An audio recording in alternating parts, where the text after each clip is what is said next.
Comment rester le moins longtemps possible dans les émotions négatives? Comment faire pour ressortir le plus vite possible de ces émotions qui pourraient vous tirer vers le bas, de manière à ce que vous puissiez vous propulser vers le haut en direction de vos objectifs? Bonjour à toutes et à tous, je suis Christophe Tamry, propulseur de leaders et fondateur du programme Réussite MLM, qui sont donc vos programmes de coaching et de formation en marketing de réseau et en développement personnel combiné pour vous aider à révéler le leader qui est en vous. Tout d'abord, si vous voulez aller plus loin, sachez que vous pouvez vous abonner à notre chaîne YouTube et recevoir une vidéo tous les jours. Et bien sûr, dans le descriptif de cette vidéo, qui est ci-dessous, c'est gratuit, vous pouvez télécharger et accéder immédiatement aux 33 erreurs qui causent la perte à plus de 92% des marketeurs de réseau. Ce sont des pièges qu'il faut connaître absolument. Alors, comme je vous le disais, beaucoup de distributeurs sont effectivement pris par les émotions de ce qu'ils vivent par rapport à la perception qu'ils ont des choses, ou alors tout simplement par rapport à des réactions ou par rapport à je dirais, des comportements des autres qui peuvent les toucher émotionnellement et qui peuvent les plomber psychologiquement et les empêcher quelque part de libérer leur potentiel et de passer à l'action régulièrement.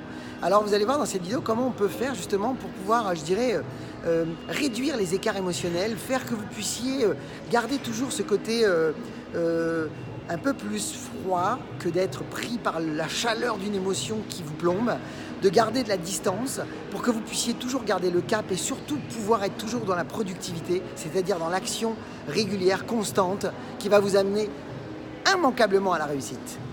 Alors, on est d'accord qu'aujourd'hui, dans le marketing de réseau, soit on est émotionnel, soit on est rationnel.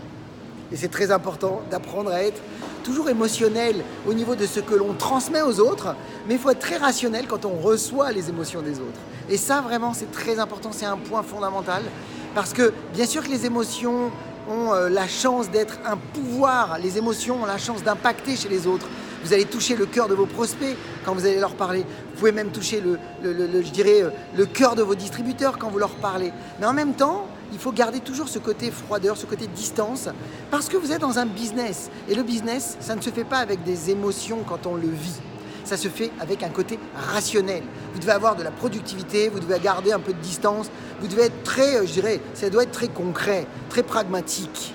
Alors je sais que vous allez me dire, oui mais attends, il faut quand même vivre les choses. Oui mais attention, si vous vivez les choses et que ça vous détruit, est-ce que ça a vraiment des avantages? Je ne suis pas sûr. Alors je vous invite à garder ce côté émotionnel pour les autres, mais rationnel pour vous-même. Donc, qu'est-ce que ça veut dire? Ça veut dire qu'en fait, vous devez toujours prendre de la distance face à tout ce qui vous arrive. Et pour moi, le secret, c'est ce que j'utilise, ce que je vais vous partager dans cette vidéo, c'est tout simplement d'apprendre toujours à garder, je dirais, ce côté recul. Et pour prendre du recul, il n'y a pas mieux que de vous mettre toujours à vous poser des questions. Les questions vont vous aider à prendre de la distance. Et je vous pose deux questions. Imaginons que vous soyez dans une situation délicate. Eh bien, le côté que vous devez toujours vous garder, c'est de vous dire, attends, est-ce que ce que je suis en train de vivre, c'est réellement un problème ou est-ce que c'est juste un tracas? Ça, c'est la première question. La deuxième question, c'est, est-ce que ce que je suis en train de vivre, dans 5 ans, je m'en rappellerai encore? Parce que si je ne m'en rappelle pas dans 5 ans, next, on passe à autre chose. Pourquoi je vous dis ça? Parce que rappelez-vous d'une chose, la réussite ne va pas dépendre du nombre de fois où vous allez avoir des émotions négatives. Votre réussite va dépendre du nombre de temps où vous allez y rester. Donc je vous invite à chercher à rester le moins longtemps possible. Moi, j'ai toujours décidé de me dire, ok, je prends de la distance, j'analyse la situation. Et puis, en réalité, la seule chose qui m'intéresse, c'est de pouvoir me refocaliser sur la bonne direction.